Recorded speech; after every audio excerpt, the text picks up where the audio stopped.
Assalamualaikum warahmatullahi wabarakatuh. Apa kabar anak-anak Umi? Semoga hari ini dalam keadaan sehat walafiat semuanya. Untuk pembelajaran kedua, yaitu pelajaran akidah, kita masih masuk ke bab pertama, yaitu tentang kalimat thayyibah astaghfirullahaladzim, yang mana minggu lalu kita sudah mempelajari mengenai yang pertama pengertian istighfar, yang kedua hikmah beristighfar atau manfaatnya, dan ketiga tata cara kita mengucapkan kalimat istighfar. Hari ini langsung saja Umi lanjutkan. Kalian buka pada halaman 4, halaman 5. Umi ulang sebentar mengenai tentang pengertian istighfar. Istighfar adalah tindakan meminta maaf atau memohon ampun kepada Allah Subhanahu wa Ta'ala. Meminta maaf ini bukan saja kita lakukan kepada Allah, tetapi kita juga melakukannya apabila kita bersalah terhadap sesama manusia. Kalimat istighfar ini sangat pendek tetapi memiliki makna yang sangat dahsyat, ya, dan sangat dalam dan sangat indah dalam hidup kita. Dan kalimat istighfar tidak hanya diucapkan di saat seseorang muslim berbuat kesalahan dan dosa, namun juga diucapkan setiap hari. Jadi kapan saja kita mengucapkan kalimat istighfar? Biasanya setelah kita sholat atau berzikir. Yang kedua, apabila kita melakukan kesalahan itu tadi, baik itu terhadap Allah maupun terhadap manusia. Dan selanjutnya mengenai luasnya ampunan Allah Subhanahu wa Ta'ala, sesuai dengan firman Allah yang terdapat dalam surat Al-Baqarah ayat 222. A'udzubillahi minasyaitonirrajim. Bismillahirrahmanirrahim. Innallaha yuhibbut tawwabin wa yuhibbul mutatahhirin. Yang mana artinya sesungguhnya Allah menyukai orang yang tobat dan menyukai orang yang mensucikan diri. Jadi setelah seseorang berbuat salah, seharusnya segera menyesal dan segera memohon ampun dengan memperbanyak membaca istighfar. Diriwayatkan bahwasanya Nabi kita yang mana sudah dijamin dia akan masuk surga dan diampuni segala dosanya, minimal beliau membaca istighfar itu 70 kali dalam sehari semalam.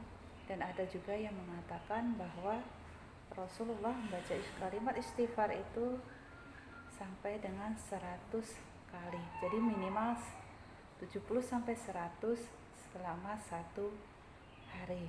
Dan mudah-mudahan kalian atau kita semua bisa mengikuti apa yang sudah dicontohkan oleh Nabi kita Muhammad Shallallahu Alaihi Wasallam.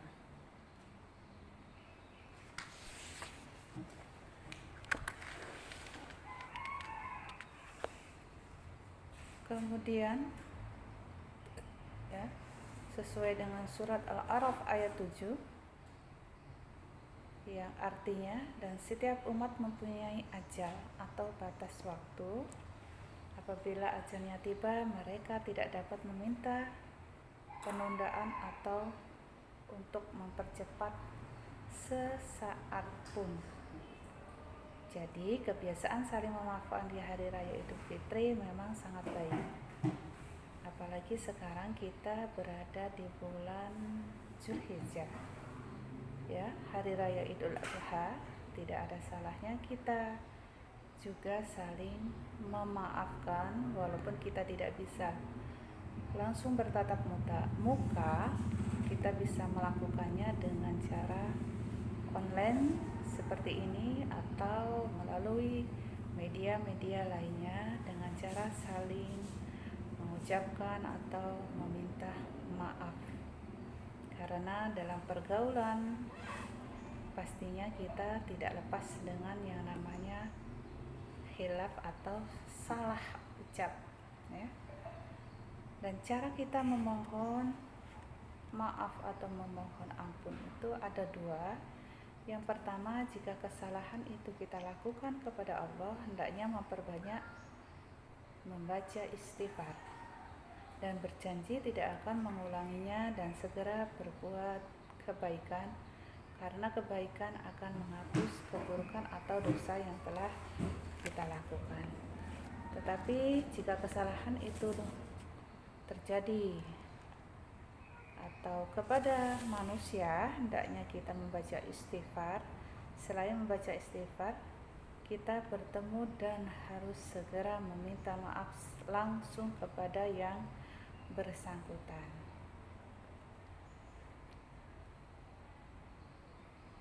Kemudian, apa sih hikmah atau manfaat dari istighfar?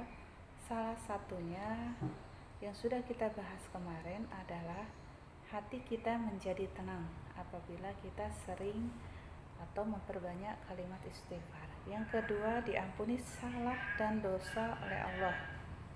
Dan yang ketiga, diberi kelapangan rezeki. Jadi bukan saja kita diampuni, tetapi rezeki kita akan diperbanyak atau dilapangkan.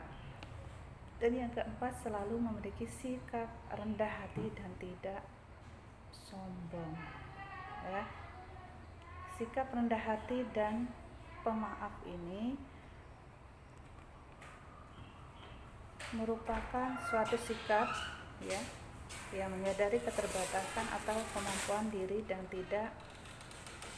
ketidakmampuan diri kita, sehingga seseorang tidak menjadi angkuh dan tidak sombong. Dengan sikap dan sifat rendah hati, seseorang akan lebih mudah menjadi seorang yang pemaaf. Dicontohkan oleh baginda Rasulullah menurut cerita sahabatnya, yaitu Abu Hurairah. Suatu ketika aku masuk pasar bersama Rasulullah. Kata Abu Hurairah, Rasulullah berhenti membeli celana dalam dan berkata, "Pilihkan yang terbaik loh," kata Rasulullah. Mendengar suara Rasulullah, si pedagang celana pun melompat dan mencium tangan beliau. Rasulullah menarik tangan beliau sambil bersabda,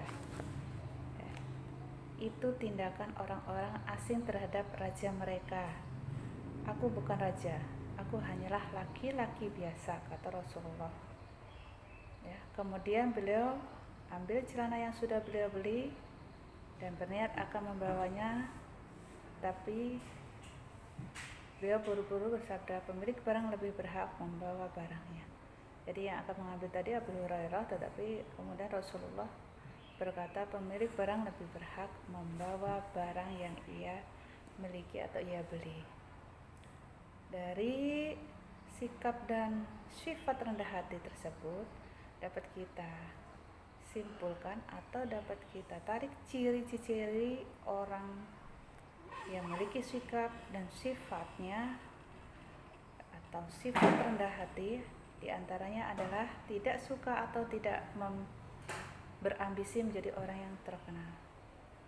Yang kedua, menjunjung tinggi kebenaran dan bersedia menerimanya atau sportif dan jujur.